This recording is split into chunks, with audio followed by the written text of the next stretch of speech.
Meus amados, nós vamos dar início ao nosso momento de estudo da palavra do Senhor, nosso Deus. Nós iniciamos na semana passada o estudo sobre os 10 mandamentos e como eu já tinha falado, na semana passada, que bem provável nós não iríamos conseguir concluir o primeiro mandamento. Que é algo aparentemente muito simples, mas não é. Não é porque o Senhor está tratando não só da questão das imagens, mas da questão que é o pior problema, é o nosso coração. É o nosso coração.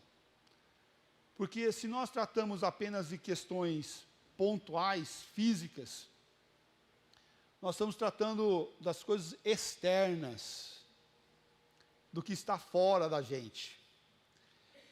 E o maior problema não é o externo, mas é o interno. É o que está no nosso coração. Porque o que está no nosso coração dorme com a gente, acorda com a gente, vive com a gente, determina as nossas respostas e as nossas atitudes. Então, é muito fácil nós olharmos para fora e culpar o outro.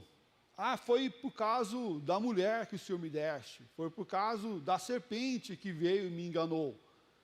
Mas não trabalhar a questão interna do coração do ser humano. E isso nós chamamos de fuga. Nós começamos a colocar externamente. É meu líder que não serve, é meu chefe que é muito chato, é minha esposa que não me compreende, é meu marido que não sabe liderar a casa, tudo isso externamente, mas o problema não está externo, mas está interno. E isso não é de hoje. Isso é de muito tempo atrás, desde que o homem é homem, nós temos visto essa questão.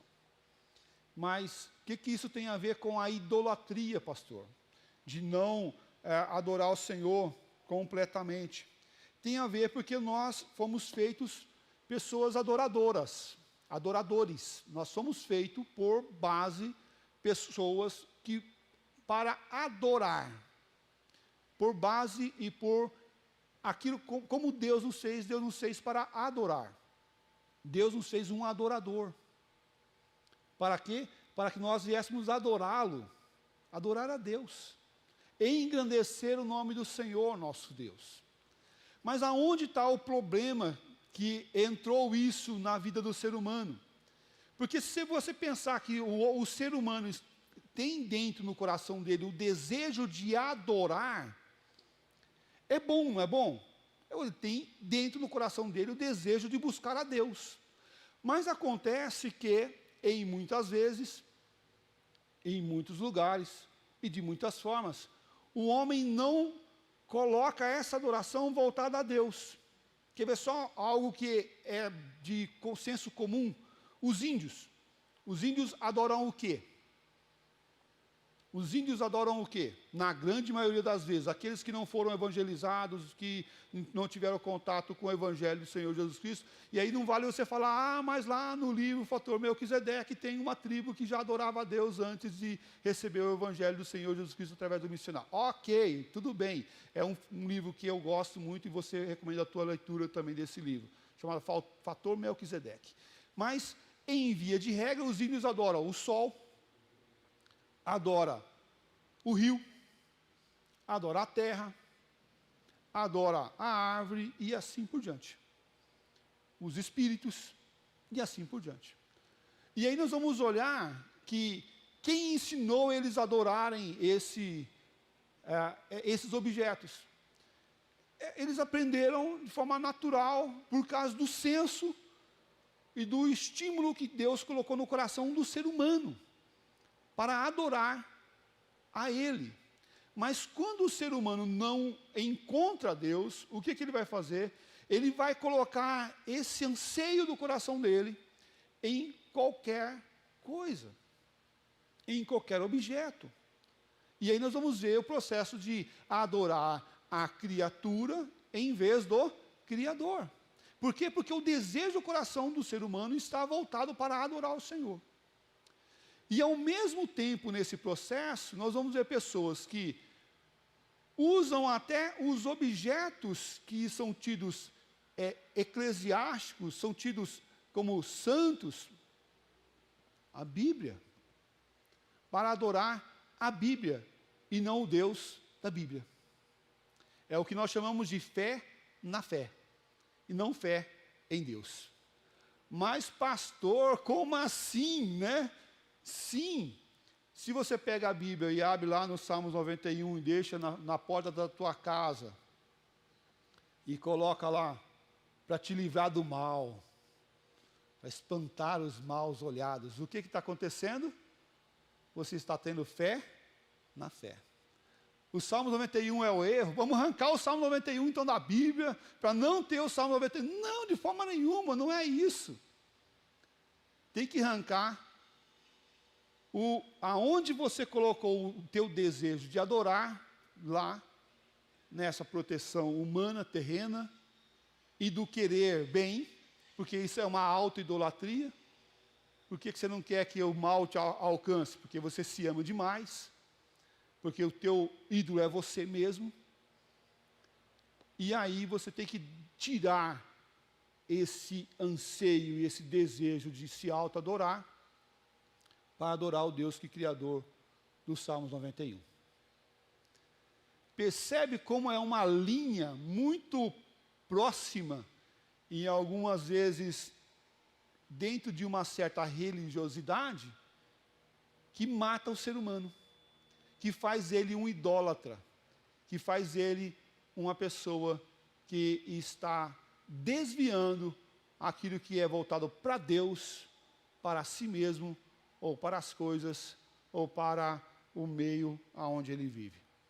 E em grande medida, o adorador adora-se a si mesmo. O adorador adora-se a si mesmo. E isso não só lá fora, mas como dentro também, das próprias igrejas, tidas como evangélicas e cristãs. De grande medida ainda. Por quê? Porque nós queremos ir ao culto a quê? Presta atenção nisso. Nós queremos ir ao culto a quê? De forma sincera. De forma sincera. A gente vem ao culto para quê? Louvar e glorificar o nome do Senhor nosso Deus. Essa é a resposta boa. Essa é a resposta boa. Mas você já pensou assim, eu vou lá para receber minha bênção? Hã? Eu vou lá para ouvir uma palavra. Não é? Eu vou lá para ouvir uma palavra. Eu vou lá para receber uma oração. Aí, o culto está sendo servido para quem? Para o homem ou para Deus? Para o homem. Eu vou lá prestar um culto, é ok, é a Deus, é um serviço. E aí nós vemos o problema do culto ser ligado à adoração e não a serviço, como deveria ser. O culto, e a palavra culto deve ser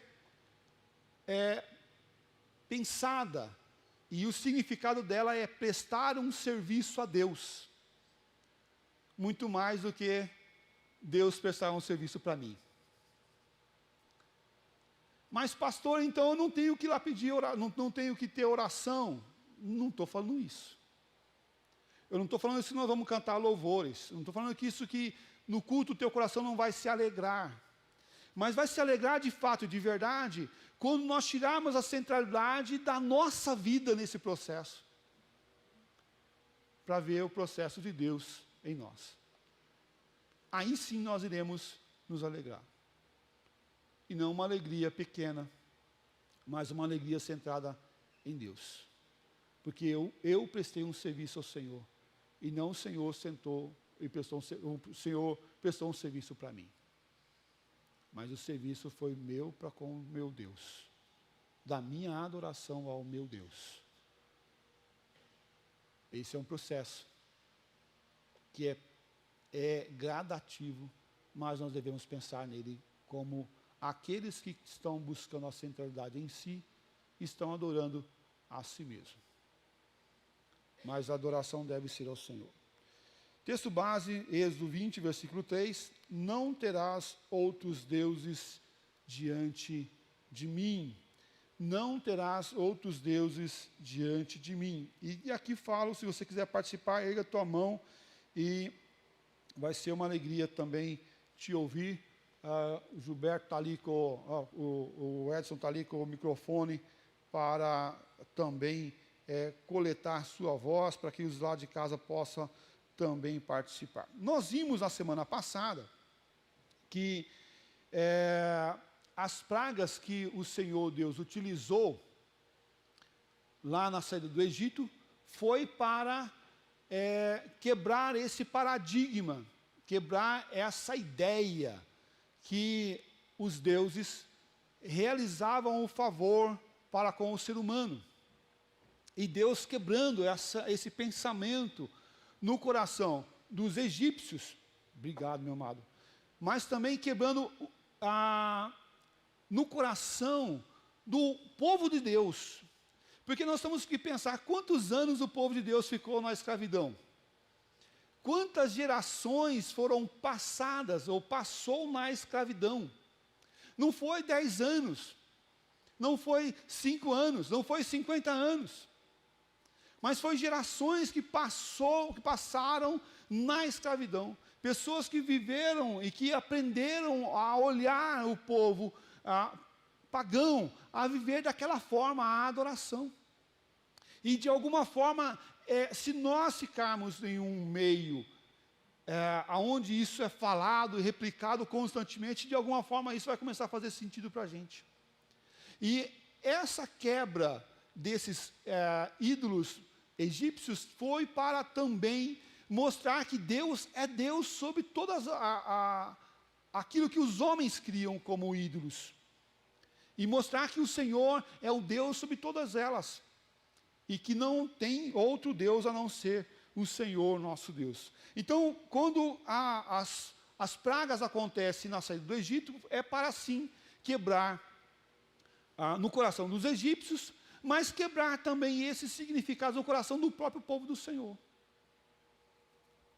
Isso faz muito sentido para nós também, porque nós estamos e vivemos num ambiente onde isso não é muito bem falado.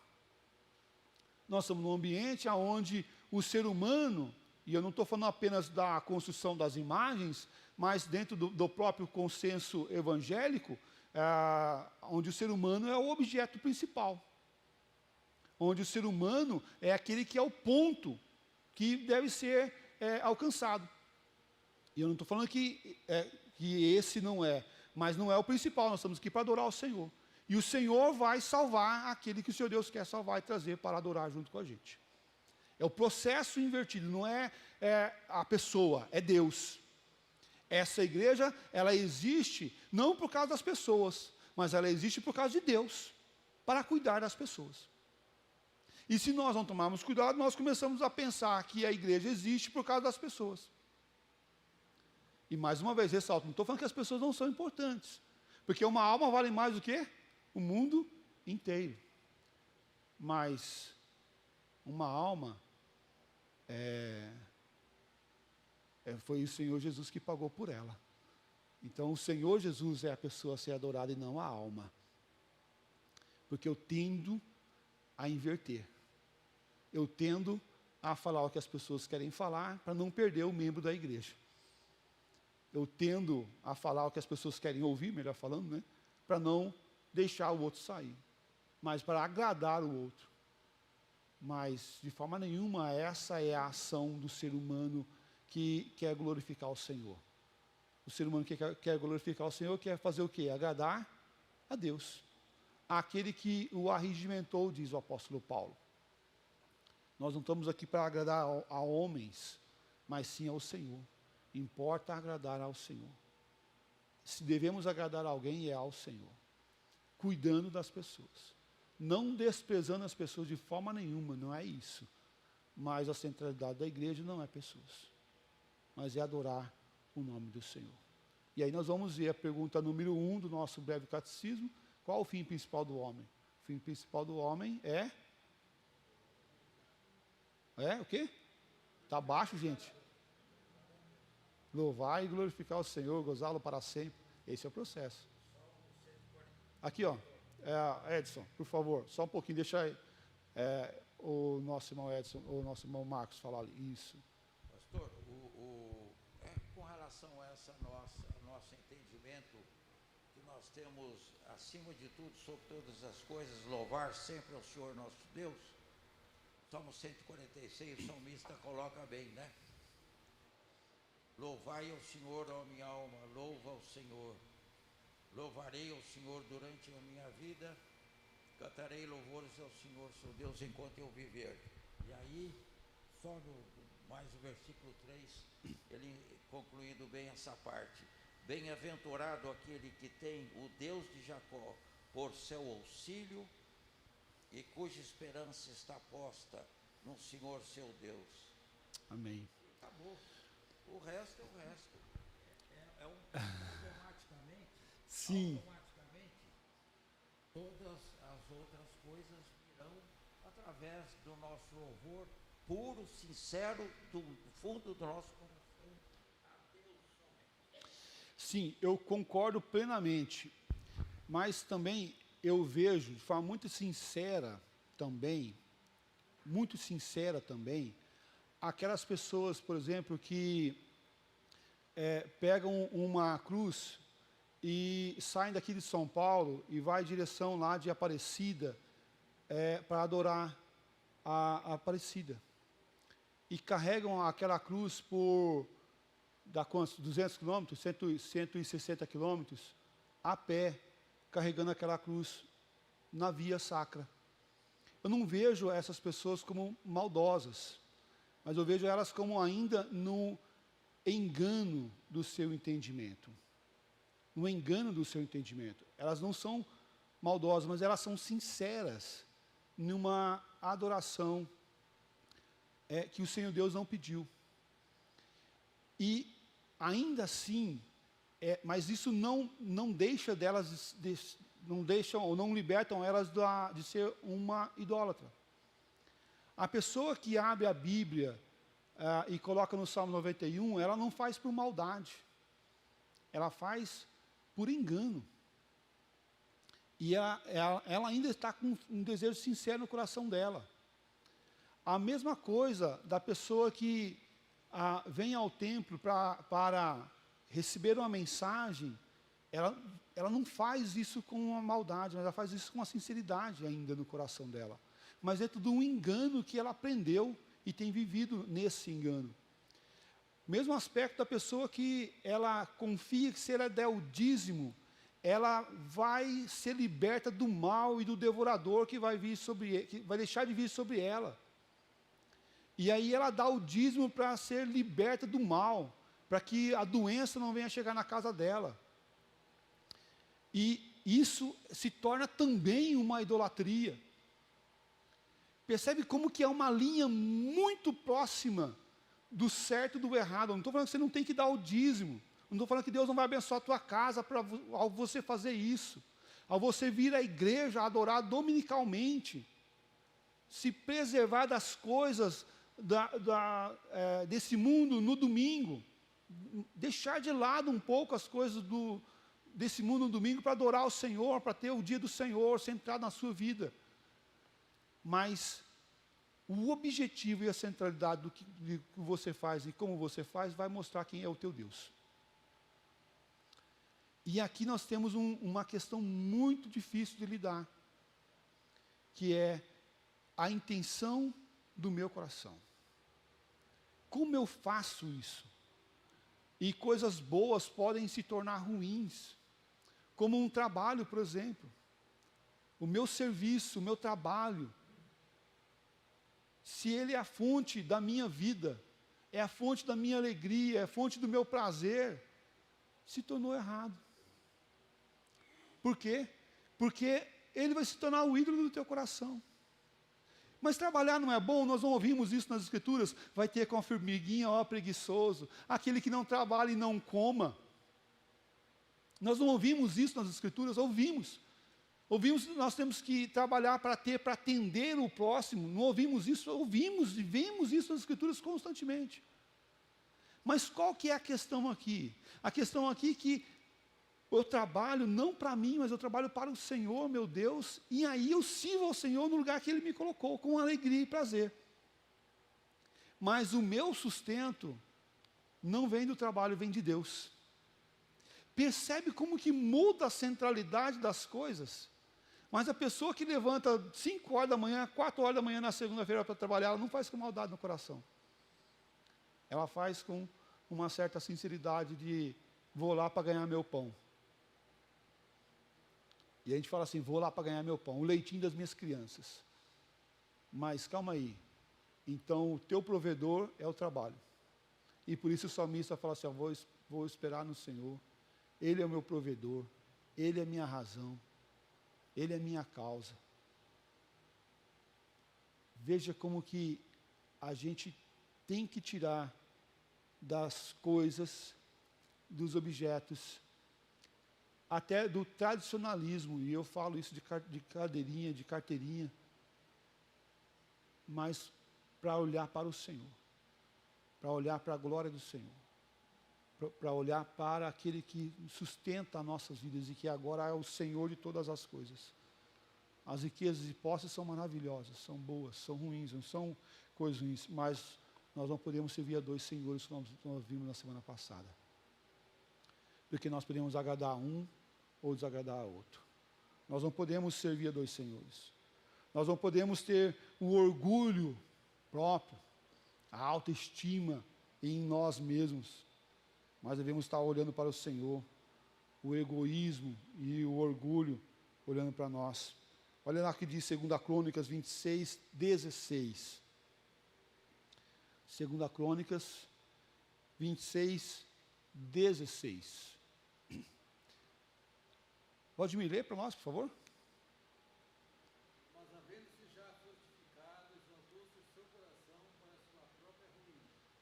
E cometeu transgressões contra o Senhor, seu Deus, porque entrou no templo do Senhor para queimar incenso no altar do incenso. Muito bem. Olha só. Então, estava orgulhoso, estava cheio, foi lá e queria oferecer incenso no altar do incenso. Quem não podia fazer, mas por causa do orgulho estava fazendo. Quando alguém acredita que o mundo vira ao seu redor, ele se entrega à idolatria. E o mundo está muito voltado a esse significado. Você pode, você consegue, valorize você mesmo, valorize-se mais, ame-se mais, cuide-se mais. E aqui, olha só como que a linha é muito próxima, cuide-se mais. Aí a gente vai no médico, o médico fala assim, ó, você tem que começar a fazer exercício físico, tá certo? O teu triglicérido está alto. Quem nunca, né, gente? Quem nunca, né? Quem nunca? Depois dos 40, irmão, olha, brincadeira, eu vou no médico, falo, já sei, doutor, o triglicérido está alto. O colesterol bom está baixo, o ruim está alto, não é isso? Né? Será que é só comigo ou com todo mundo, a grande maioria aqui? É a grande maioria aqui, né? É a grande maioria. Aí ele fala assim, e o exercício físico? Doutor, né? Ó, ficar naquela esteira lá, né? Andando, é meio... Não chega em lugar nenhum, doutor. Você fala, anda, e não sai do lugar. Né? Olha, vai na bicicleta, mas a bicicleta, do mesmo jeito, não sai do lugar. Eu já tentei para ver se ela dá uma, né? Não dá. Vai andar na rua, é perigoso. Né? É perigoso. Cuidar do corpo é pecado? Não? Cuidar do corpo não é pecado, é o templo do Espírito Santo, bem dito, ok, maravilhoso. Mas tem muita gente que tem o corpo como seu ídolo, e eles não cuidam exageradamente daquele corpo. Vai lá na frente do espelho e fica lá, ó, né? Ó, né? Fica todo, né, na frente do espelho, se olhando. E, olha, calma aí. Cuidar do corpo não é pecado, mas pode se tornar pecado. A mulher com a beleza extrema, quer puxar aqui, quer esticar lá, quer cortar ali, quer tirar de um lugar, quer colocar no outro, né? É barriga para dentro, peito para fora, né? E é a vaidade. E aí a vaidade o que é? A vaidade é o ídolo a si mesmo. A vaidade é o ídolo a si mesmo. Quer ver só? Outro problema da idolatria é aquela pessoa que come e ao comer, ela acha que está gorda. Lembra disso? E aí o que ela faz? Ela vomita. Ela não come.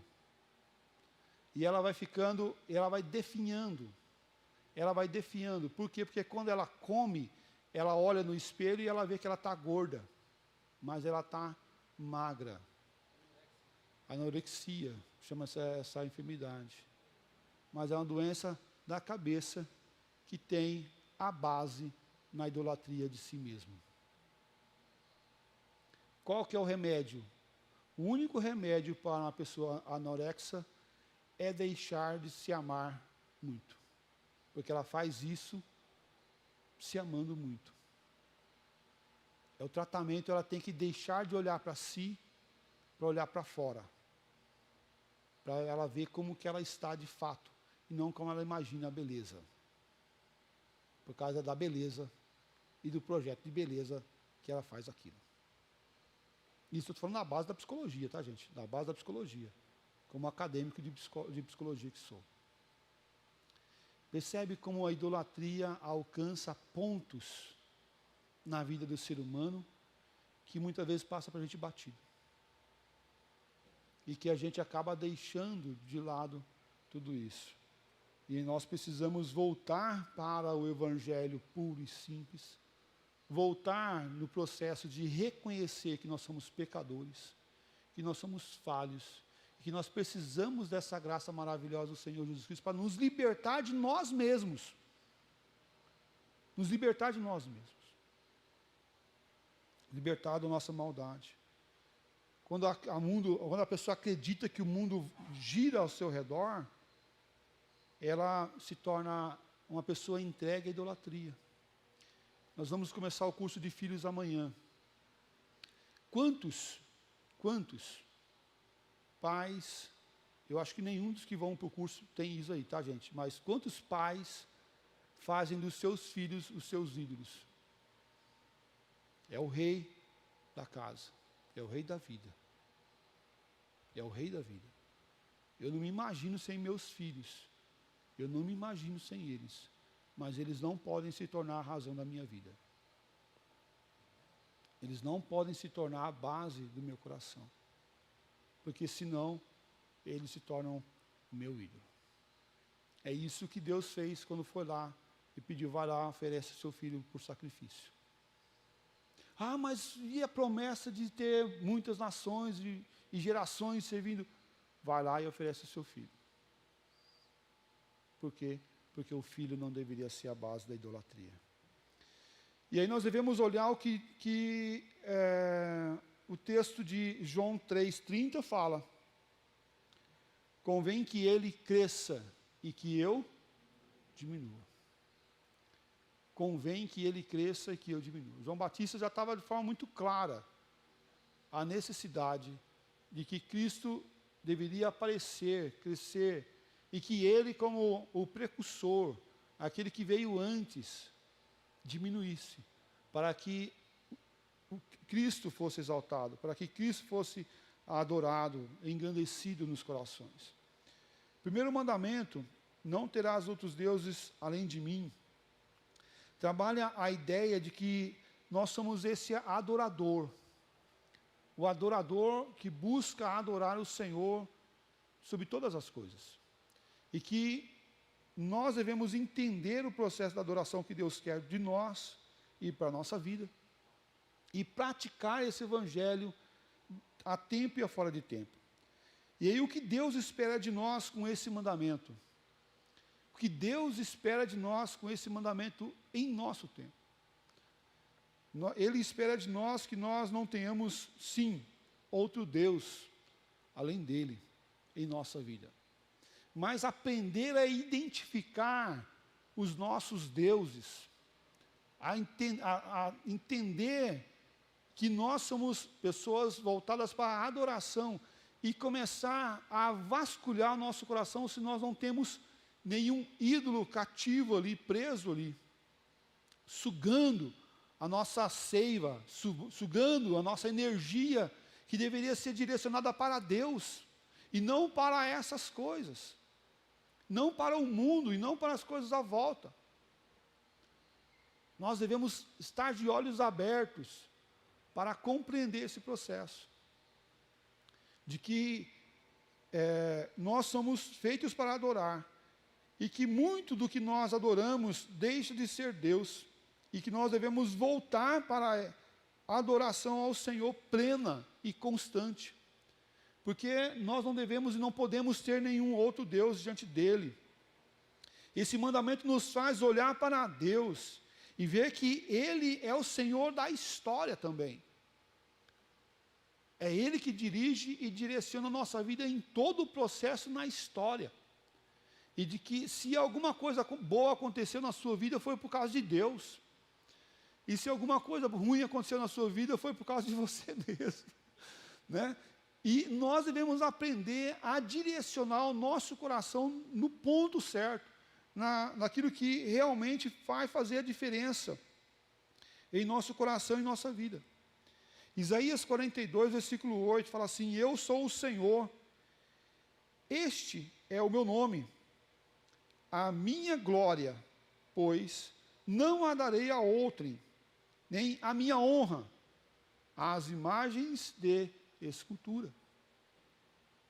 O Senhor deixa de forma muito clara que é Ele que faz, que nada deve dominar o nosso coração, e que Ele não vai fazer muitas coisas se nós dermos a honra para outra coisa. Não é isso que o texto está falando? Porque Ele não dá a honra e a glória dEle para outros. É Ele. É o Senhor.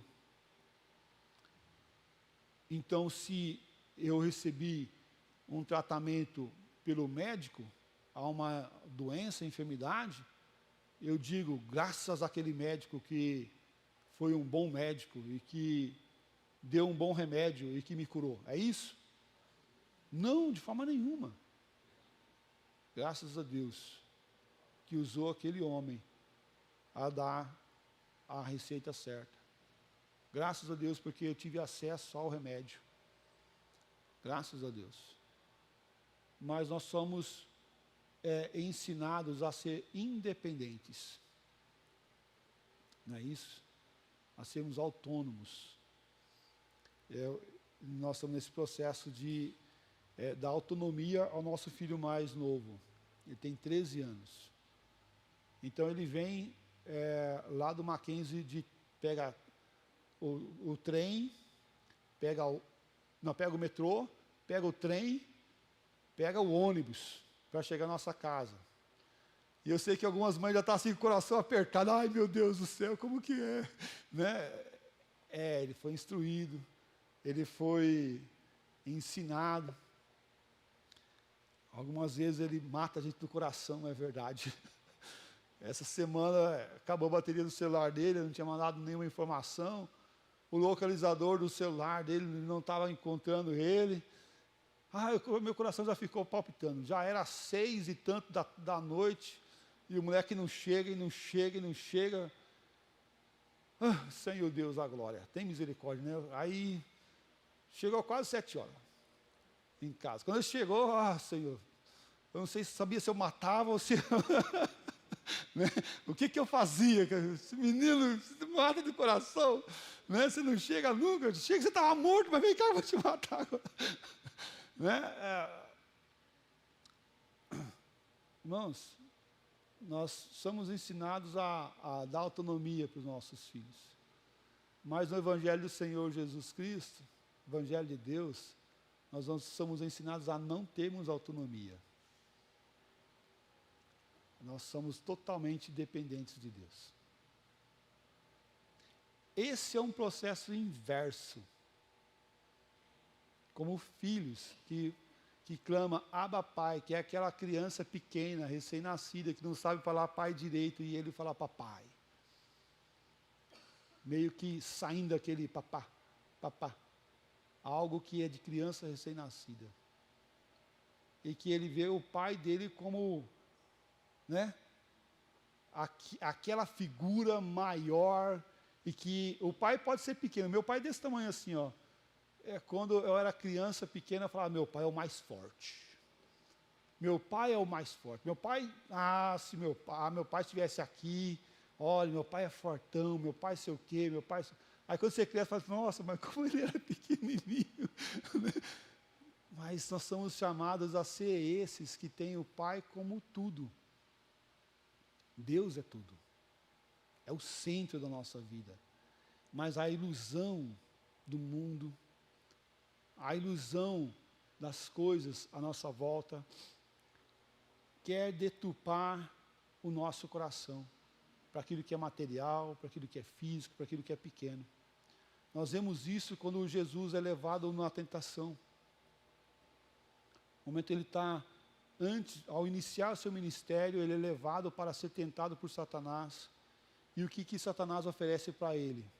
Oferece os reinos. Está vendo tudo isso aqui? Se você me adorar, eu vou te dar. Talvez para muitos falem assim, isso é um bom negócio. Eu faço de conta que estou adorando aqui, sabe? Vou ganhar os reinos, depois eu vou servir o Senhor com esses reinos aqui.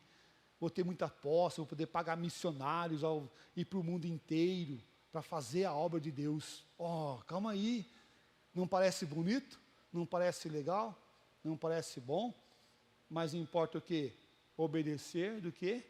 Sacrificar. Quando Saul olha lá os animais, fala, vamos matar esses animais todos aqui? Não. Vou levar para fazer sacrifício lá no arraial do Senhor. E aí vem a exortação para ele. Fala assim, olha, você deveria ter obedecido. Porque essa tua intenção boa é ruim, é perversa. Essa tua intenção boa é desobediente ao Senhor. Então não importa a intenção, importa como que você faz para o Senhor. Deus conhece meu coração, mas está fazendo relaxadamente? Deus conhece. Então faça de forma coerente, de forma certa, de forma que o Senhor seja glorificado. E que nós venhamos diminuir, que o Senhor venha aparecer.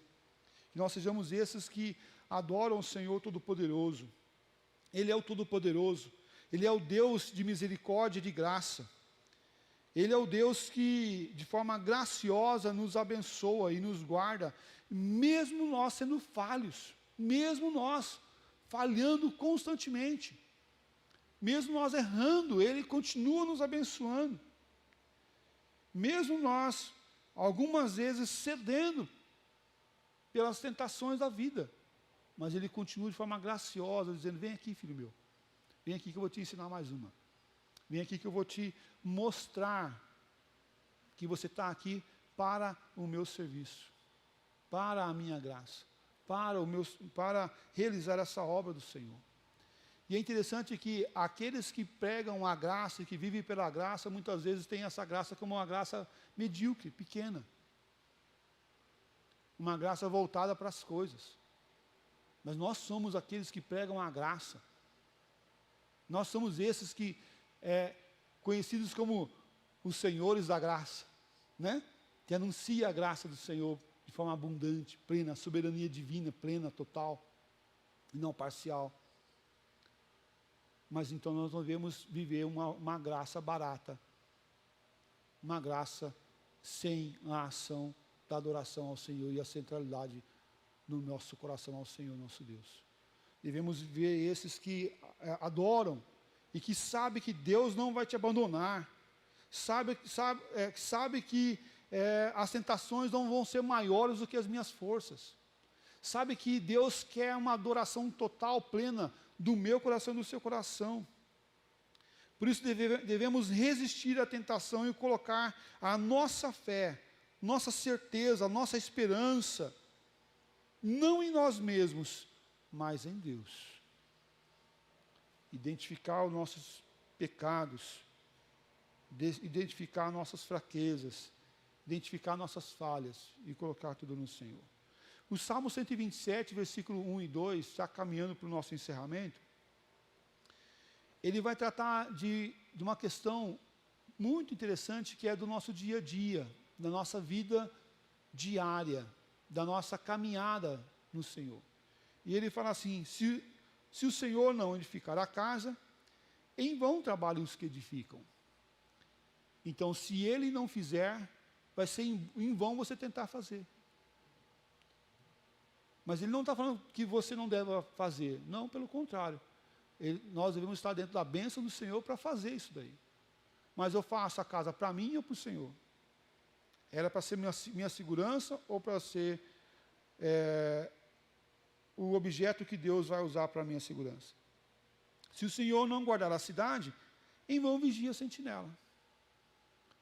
O processo continua o mesmo. Deus fazendo.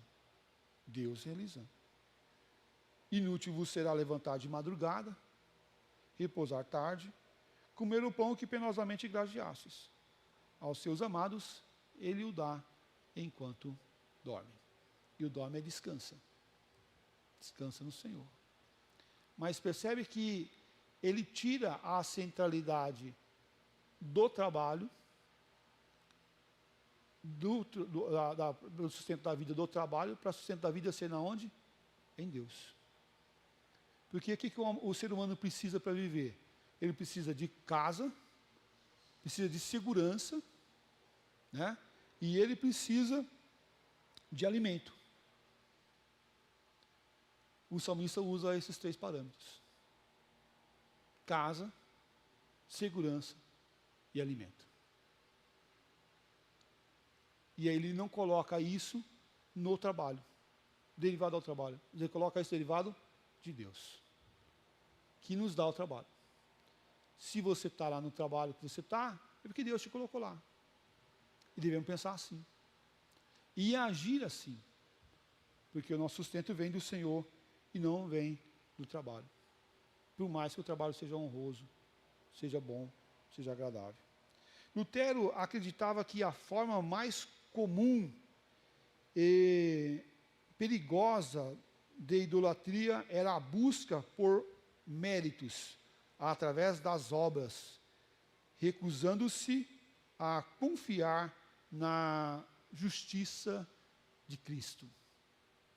Recusando-se a confiar na justiça de Cristo. Nós falamos isso facilmente, de forma muito até bem, olhando isso no processo da salvação. Olhando isso no processo da conversão da pessoa. A graça, se Deus não der vida para ela, a pessoa não vai ter condições de chegar até Deus e buscar a Deus, porque ela está morta nos seus delitos e pecados, e nós falamos isso de forma muito clara. Ok, mas e agora, depois desse processo da conversão, o que isso tem a ver com a gente? Tem a ver com a gente porque nós achamos e podemos chegar ao ponto de considerar que só temos comida na mesa porque a gente levantou cedo e se esforçou bastante para trabalhar, e estudou para ter um bom curso, e se esforçou para conseguir o dinheiro, e você agora tem comida boa na mesa porque você é bom. Porque você é uma pessoa trabalhadora. E as pessoas que não trabalham, essas padecem. É uma verdade. Mas nós não podemos desvincular essa verdade de Deus, que é o dono de toda a verdade. Porque nós vemos hoje, principalmente no mundo paralisado que nós estamos hoje, o processo da direita dizendo: trabalhe e ganhe, esforce-se, e você vai ser recompensado. E a esquerda, naquele processo assistencialista, que muitos de nós criticamos, a dizer, você é um reflexo da sociedade, você está sofrendo porque você foi descriminalizado pela sociedade, e agora você deve receber essa assistência social por causa do ambiente maldoso e cruel que você vive. Aonde está Deus nos dois processos? Em nenhum deles. Percebe? Direita não responde, esquerda não responde. E por isso a gente não deve, aqui, direita e esquerda, levantar nenhuma bandeira. Nossa bandeira é de Deus, é o nosso sustento. Deus é a nossa força. Deus é a nossa centralidade. Deus é a nossa vida. Deus é Deus. Não é o governo, não é o Estado, não é o trabalho, mas é Deus. Isso muda completamente o processo. Completamente o processo. E Deus pode usar até a bolsa daqui para abençoar pessoas? Pode. Deus pode usar o trabalho para abençoar pessoas? Pode. E faz. Mas tanto aqui quanto aqui nós não podemos tirar Deus da história. O mundo está cheio de coisas ruins. Se nós temos a verdade plena e maravilhosa, abandonarmos isso, meus irmãos, o que vai ser? O que vai ser? Aonde vai estar a nossa fé? Devemos buscar a nossa retidão e a nossa prontidão ao Senhor. Podemos encontrar e buscar forças no Senhor para termos uma vida de retidão e compromisso com o Senhor, buscando a fé, buscando a experiência, buscando o amor, buscando o servir ao Senhor e buscando a felicidade no Senhor. Mas quando usamos de uma forma pecaminosa a fé na fé, é pecado, é idolatria. Fé na experiência é pecado, idolatria. Fé no amor é pecado, é idolatria. Fé em si mesmo é pecado, é idolatria. E tem muitos coaches aí falando para as pessoas irem na frente do espelho antes de sair de casa. Olhar para o espelho e falar assim, você consegue, você é vencedor, você pode, vai lá, porque você pode. Irmão, fé em si mesmo, acredite em você. O Evangelho de Cristo fala assim, acredite em Deus. Acredite que Deus vai abrir a porta para você. E que Deus vai te capacitar para você conseguir. Mudou ou não mudou? Mudou e muito a centralidade. Não estou falando que você não deve ser desacreditado em você. Você tem que acreditar em Deus, que vai te abençoar, que vai te guardar. Até porque tuas forças é limitada. As forças de Deus é o quê? É ilimitada. Você não tem toda a sabedoria, mas Deus tem. Então, quando você coloca tudo em Deus, você vai está confiando numa fonte inesgotável e buscando uma fonte inesgotável. Quando você busca a fé na felicidade, você vai encontrar, e muitos vão encontrar, coisas que são passageiras e pequenas. É em prol de uma fé na felicidade que as pessoas casam e se dão em casamento. Tempo lá de Noé. É em busca de uma felicidade que as pessoas vão no boteco. Que muitos jovens amanheceram na rua nessa noite. É em busca dessa felicidade. Fé na felicidade. O que diz o teu coração? Vai lá. Fique firme nisso daí. Seja feliz. Mas esquece que o coração é enganoso. Que o coração é corrupto. Que o coração vai colocar você no lugar errado, na centralidade da vida. E a centralidade da vida é o Senhor. Último texto para nós finalizarmos, João 14:6, fala assim, respondeu-lhe Jesus, eu sou o caminho e a verdade e a vida. Ninguém vem ao Pai senão por mim. Eu sou o caminho, eu sou a verdade, eu sou a vida. Ninguém vem ao Pai senão por mim. É a verdade maravilhosa de Cristo. Ele é tudo em nós. É por Ele e para Ele são todas as coisas. Vamos assim, sempre vasculhar o nosso coração e a nossa vida, olhando para dentro de nós, se nós temos algo que precisa ser colocado diante do Senhor, precisa ser trabalhado para a glória do Senhor. É isso que nós devemos caminhar em nome do Senhor Jesus Cristo. Deixa eu olhar aqui no nosso chat se chegou algum pedido de oração. Creio que não. Não chegou nenhum pedido de oração aqui. Vamos orar? Vamos agradecer ao Senhor nosso Deus, clamando ao Senhor. Fala, meu irmão. Eu acho que tudo isso que acontece, está acontecendo nos dias de hoje, né? Os deslizes do homem, Sim. é a falta de entendimento e a falta de sabedoria. E o Senhor Deus, na sua infinita e santa sabedoria, nos diz, sobre tudo que deves guardar, guarda o teu coração, que a todos dá liberalmente. Verdade, irmão. Verdade. Guarda o coração. Se você quiser se aprofundar mais nesse tema, eu recomendo um livro chamado Ídolos do Coração. Tem na Amazon, tem várias editoras, mas é um livro muito precioso.